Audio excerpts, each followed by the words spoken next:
Hi friends, இப்போ இந்த வீடியோவில் பார்த்தீங்கன்னா நம்ம எப்படி இவங்களை வந்து பிளாக் அண்ட் ஒயிட் பண்ணிட்டு ஜுவல்ஸ் மட்டும் எப்படி கோல்டு கலரில் இருக்கிறதுங்கிறத பார்க்குறோம். இப்போ ஒரு டூப்ளிகேட் எடுத்துக்காங்க, Ctrl Shift U black and white ஆகிடுச்சு. ஓகேங்களா? அப்படி இல்லைனாலும் இங்கே கிளிக் பண்ணி, அதாவது இங்கே கிளிக் பண்ணி பிளாக் அண்ட் ஒயிட் கொடுத்தீங்கன்னா பிளாக் அண்ட் ஒயிட் ஆகிடும். ஓகேவா? அதுக்கப்புறம் இங்கே வந்துட்டு எரேசர் வச்சுக்கோங்க. பார்த்தீங்கன்னா எரேசர் வச்சுட்டு இங்கே 100% வச்சுக்கலாம். அந்த ஜுவல் மேலே அப்படியே அழிச்சிட்டே வரந்தோம்னா முடிஞ்சது, ஈஸியாக பண்ணிடலாம். இதெல்லாம் நம்ம கிரியேட்டிவ் வெட்டிங் ஆல்பமில் முதல்ல போட்டுட்ருப்போம். இந்த மாதிரி ஒர்க்கெல்லாம் ரொம்ப சிம்பிளான ஒர்க் தான். இது வந்து நம்ம பேசிக்காக ஃபோட்டோஷாப் கற்றுக்கிறவங்களுக்காக இந்த வீடியோ மேக் பண்ணியிருக்கோம். ரெண்டு விதமாக பண்ணலாம். ஃபஸ்ட்டு பார்த்திங்கன்னா இது ரொம்ப ஈஸி, யார் வேணால் இந்த மாதிரி பண்ணலான்ட்டு. ஃபோட்டோஷாப் பேசிக் தெரிஞ்சவங்க கூட இது பண்ணிக்கலாம். அப்படியே ரேஸ் பண்ணிகிட்டே வாங்க.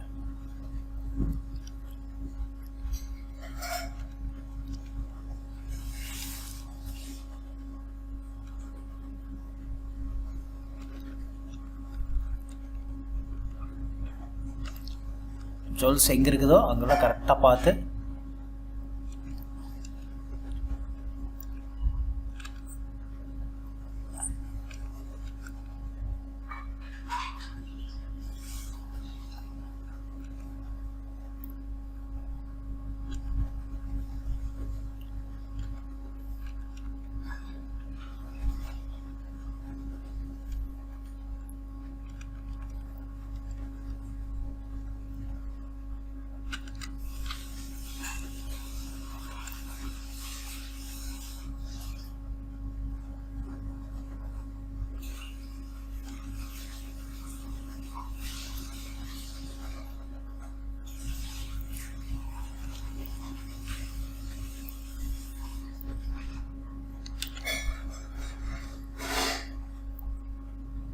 HD இமேஜ் இருந்தால் நல்லா ஜூம் பண்ணி எரேஸ் பண்ணுங்கள்.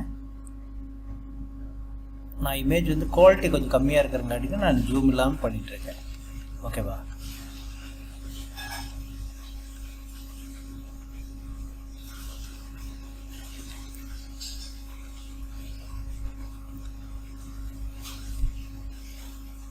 அதே மாதிரி ஹேண்டில் இருக்கிற உடையல்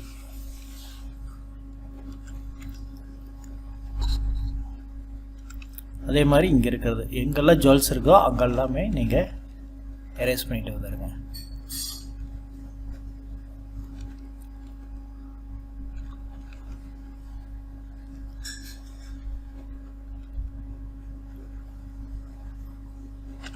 ஓகே, இப்போ கம்ப்ளீட் ஆகிடுச்சு. பார்த்தீங்கன்னா ஒரு 2 மினிட்ஸ்லேயே நம்ம ஒர்க்கை கம்ப்ளீட் பண்ணிட்டோம்.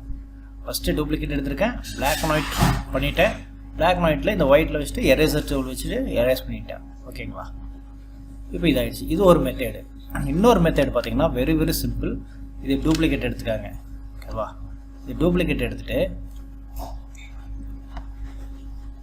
Hugh saturation. ஓகேவா?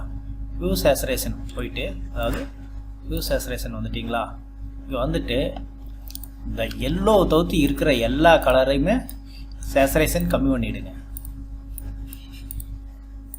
சியான், ப்ளூ, அடுத்தது மெஜந்தா, டோட்டலாக எல்லாமே நம்ம கம்மி பண்ணியாச்சு. ஓகேவா?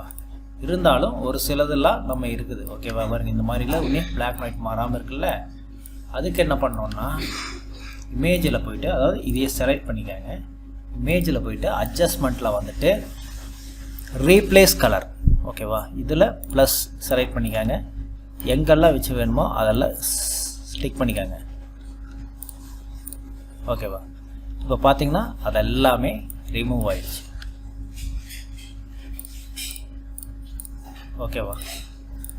இப்போ பார்த்தீங்கன்னா பிளாக் அண்ட் ஒயிட் மட்டும்தான் இருக்கும். ஒரு சிலது இப்படி இருக்கிறதுனா செலக்ட் பண்ணிக்காங்க, அதை மட்டும் செலக்ட் பண்ணிக்காங்க.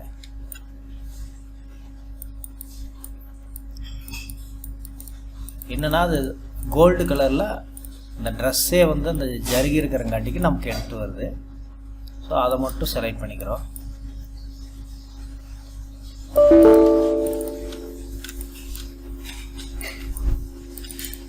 ஓகேவா, பண்ணிவிட்டு ஒரு 10 கொடுத்துக்காங்க. 10 கொடுத்துட்டு ஹியூ சேச்சுரேஷன் வந்துட்டு கம் பண்ணிக்கலாம். அவ்வளோதான். இது அதுக்கப்புறம் பார்த்திங்கன்னா செலக்டிவ் கலர் எல்லோ கொஞ்சம் இன்க்ரீஸ் பண்ணிக்கலாம். நாம இப்போ பார்த்திங்கன்னா எல்லோவும் அதே மாதிரி ரெட்டு கொஞ்சம். ஓகேவா, இப்போ பார்த்திங்கன்னா கோல்டு எங்கெல்லாம் இருக்குதோ அதெல்லாம் நல்லா தெளிவாக எடுத்துக்கொண்டு வந்து கொடுக்கும். ஸோ 2 விதமாக பண்ணியிருக்கோம் நம்ம. இப்போ வரி இந்த மாதிரி ஒன்று இதை எரேஸ் பண்ணியிருக்கோம். எரேஸ் பண்ணல பாருங்க, இது ஒரு மாதிரி ஸ்டெப்பு, பட் இது ஒரு ஸ்டெப்பு. ஓகேங்களா, இது வந்து நம்ம ஹியூ சேச்சுரேஷன் போய் எல்லாமே கம்மி பண்ணியிருக்கோம். ஸோ 2 ஸ்டெப் விதமாக கோல்டு கலர் எப்படி கொண்டு வரலாம், black and white to gold jewellery மட்டும் தனியாக எப்படி எடுத்து கொண்டு வரலான்ட்டு. ஓகேவா, ஸோ உங்களுக்கு இந்த வீடியோ பிடிச்சிருந்தா லைக் பண்ணுங்கள், ஷேர் பண்ணுங்கள், கமெண்ட் பண்ணுங்கள், சப்ஸ்கிரைப் பண்ணுங்க. புதுசாக வந்திருக்கவங்களுக்காக, அதாவது இந்த பேசிக் லேர்ன் பண்ணுறவங்களுக்காக தான் இந்த வீடியோ. அட்வான்ஸை நீங்கள் கற்றுக்கிட்டு இருந்தீங்க, அதாவது ஃபோட்டோஷாப் நல்லா தெரிஞ்சவங்களுக்கு இதெல்லாம் வெரி சிம்பிளாக இருக்கும். புதுசாக லேர்ன் பண்ணுறவங்களுக்கு இந்த 2 ஸ்டெப் ரொம்ப ரொம்ப யூஸ்ஃபுல்லாக இருக்கும். ஓகே ஃப்ரெண்ட்ஸ், இன்னொரு நல்ல வீடியோவில் சந்திப்போம்.